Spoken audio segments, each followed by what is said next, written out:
রাস্তা সংস্কারের দাবিতে পথে নামলেন দেশ বাঁচাও কমিটি নামের এক স্বেচ্ছাসেবী সংগঠন।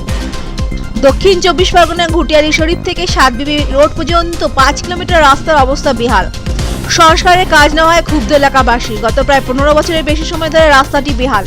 ব্যস্ততম রাস্তাটি ক্যানিং পূর্ব, ক্যানিং পশ্চিম বিধানসভার বেশ কয়েকটি গ্রাম পঞ্চায়েতের হাজার হাজার মানুষের যাতায়াতের ভরসা। পাশাপাশি বিভিন্ন যানবাহন চলাচল করে। রাস্তা সংস্কারের জন্য জানিও মেলেনি সুরাহা। গুরুত্বপূর্ণ রাস্তা হওয়ার কারণে বিস্তীর্ণ এলাকার কয়েক লক্ষ অধিবাসীর যাবতীয় কাজকর্ম, এমনকি মুমূর্ষু রোগীদের ক্যানিং মহকুমা হাসপাতাল, অপরদিকে ঘটিয়া শরীফ হাসপাতালে নিয়ে যাওয়ার ক্ষেত্রে যথেষ্ট অসুবিধায় পড়েছেন সাধারণ মানুষ।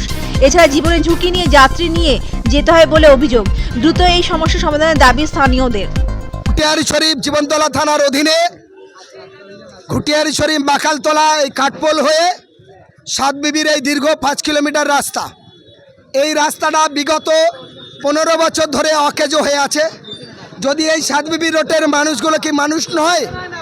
সাতবিবি রোডের এই দক্ষিণ মাখালতলার এই মানুষগুলোকে যদি নারায়ণপুর গ্রাম পঞ্চায়েত প্রধান সাহেবের আপনাদের মাধ্যমে আবেদন রাখতে চাই, এই দীর্ঘ মানুষ যারা বসবাস করে, সে ভাড়া বাড়ি থাকুক আর স্থানীয় মানুষ হোক, এই মানুষগুলো কিন্তু অতি কষ্টের মধ্যে এই রাস্তায় চলাফেরা করে।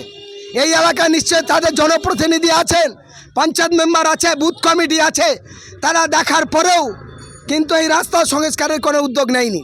আমরা যখন দীর্ঘদিন ধরে জানতে পারি, ইভেন নারায়ণপুর গ্রাম পঞ্চায়েতের অধীনে পঞ্চায়েত প্রধানদের বিভিন্ন প্রোগ্রামের সোশ্যাল মিডিয়ায় আমরা বারবার পোস্ট করে বলি, অবিলম্বে দক্ষিণ মাখালতলার হবির ভিডিওল থেকে সাতবিবি পর্যন্ত এই দীর্ঘ 5 কিলোমিটার রাস্তায় অযোগ্য হয়ে গেছে। একটা সাইকেল নিয়ে চলতে পারে না। যদি কোনো বাচ্চা একজন হঠাৎ অসুস্থ হয়ে পড়ে, তার বাবা মা তাড়াহুড়ো করে সাইকেলে নিয়ে যাবে, সেই পরিবেশ এই রাস্তার মধ্যে নেই। একজন গর্ভবতী মা যদি তাড়াতাড়ি অসুস্থ হয় বা একজন বৃদ্ধ মানুষ যদি অসুস্থ ভোগ করে, এই রাস্তা দিয়ে চলার মতো কোনো অবকাশ নেই। কেন এই পরিস্থিতি হবে? বর্তমান এই মডেল যুগে, ইন্টারনেটের যুগে সব কিছু থাকার পরেও যদি এখানে টাকা ভাগাভাগির ব্যাপার থাকে, তাড়াতাড়ি কিন্তু সবাই চলে যাবে। তাই আপনাদের সকলের মাধ্যমে বা এই চ্যানেলের মাধ্যমে আমরা আবেদন করতে চাই, ক্যানিং পশ্চিমের বিধায়ক মাননীয় পরেশ রাম দাস, আমরা জানতে চাই মাননীয় ক্যানিং পঞ্চায়েত সমিতির সভাপতি, জীবনতলা পঞ্চায়েত সমিতির সভাপতি এবং যিনি এদিকের এলাকার আরেকজন বিধায়ক, আমরা 2 বিধায়ক, সাংসদ এবং সমস্ত জনপ্রতিনিধির কাছে আবেদন রাখতে চাই।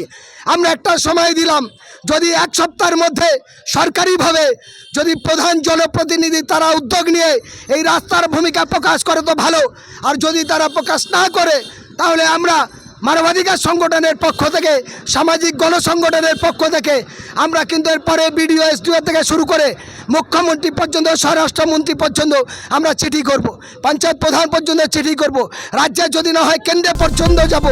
ক্যানিং থেকে কুতুবুদ্দিন মোল্লার রিপোর্ট, পূবের কলম।